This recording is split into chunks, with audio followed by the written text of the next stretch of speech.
البنات السلام عليكم، كي دايرين؟ لاباس عليكم؟ نتمنىكم تكونوا بخير وعلى خير.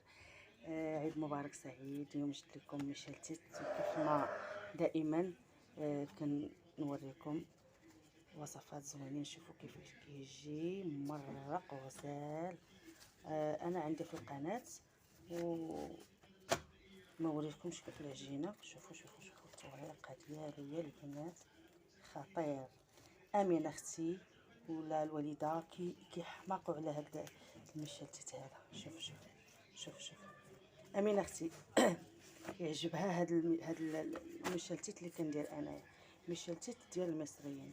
والله يا البنات والله كيجي بنين. وشوفوا مرق وخفيف صراحه. وحده احسن من 3 4. شوفوا كيجي غزال. بغيتكم تجربوه، راه عندي في القناه. عيد مبارك سعيد، وما تنسونيش واحد لايك واشتراك، وتكتبوا لي كيفاش جاكم هذا المشلتت هذا. انا كل مناسبه وكل اعياد كنخدم بهذا، كندير هذا المسمن هذا. شوفوا كيجي واعر خاوي من الداخل وكيتنفخ.